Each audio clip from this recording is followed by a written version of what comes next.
السلام علیکم. آج ہم حاضر ہیں ایک اور نئے ٹاپک کے ساتھ. جی ہاں، ہم بات کر رہے ہیں صبا فیصل کی، جنہوں نے ندا یاسر کے شو میں گڈ مارننگ پاکستان میں ایک بات کہی جن کی وجہ سے انہیں بہت زیادہ تنقید کا سامنا کرنا پڑ رہا ہے.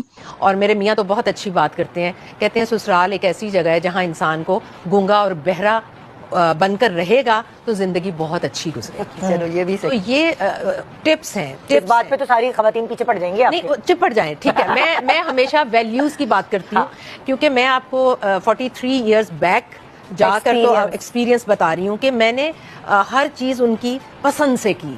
8 بجے اگر 5 بجے شام کی چائے بنے گی تو میں 5 بجنے میں 5 منٹ پر نیچے موجود ہوں. بالکل صحیح کہ چائے کا ٹائم ہے. میرے سسر بہت اسٹرکٹ آدمی تھے، ان کے ساتھ ڈسپلن کے پسند سے کپڑے پہنے یا دکھائیں. آج کل مائیں جو سب سے لڑکے کی ماں جو سب سے غلط کرتی ہیں وہ یہ کہتی ہیں کہ بھائی لڑکی اپنی پسند کے کپڑے بنا لے.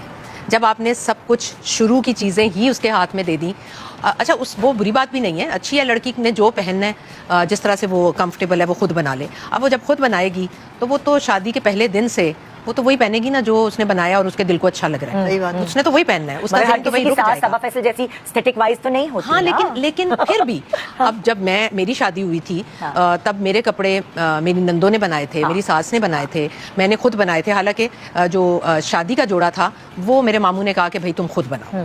تب بھی مجھے کپڑوں وپڑوں کا بہت زیادہ ہوتا تھا، شوق بھی تھا، تھوڑی سمجھ بھی تھی. تو انہوں نے کہا کہ تم خود بناؤ.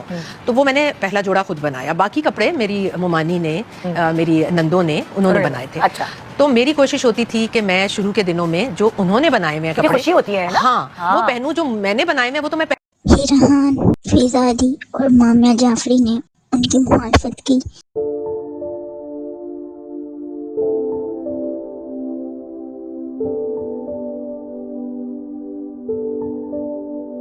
شادی ایک لڑکی کی زندگی کا سب سے بڑا دن ہوتا ہے.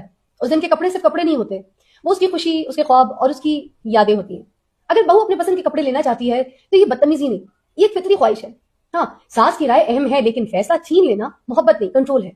جب بیٹی ہو تو کہا جاتا ہے کہ بیٹی ہے اس کی خوشی دیکھو، اور جب بہو ہو تو کہا جاتا ہے چپ رہو، مرضی مت دکھاؤ. یہ فرق ہمیں سوچنے پر مجبور نہیں کرتا. بہتر یہی ہے کہ ساس اور بہو مل کر انتخاب کریں، کیونکہ رشتہ زبردستی سے نہیں احترام سے چلتا ہے. یہ جملہ سننے میں بہت سادہ لگتا ہے لیکن حقیقت میں بہت خطرناک ہے، کیونکہ یہ عورت کو سکھاتا ہے کہ اگر تم بولو گی تو گھر خراب ہو جائے گا اور اگر تم چپ رہو گی تو سب ٹھیک چلے گا.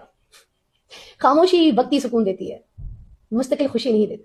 چھوٹی باتوں کو نظر انداز کر دینا سمجھداری ہے بے شک، لیکن ظلم، بےزتی اور نا انصافی پر خاموش رہنا نہ صبر ہے نہ عظمت.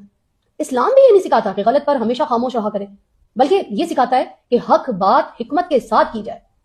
اچھی بہو وہ نہیں جو سب کچھ سہ لے، اچھی ساس وہ نہیں جو ہر فیصلہ خود کرے.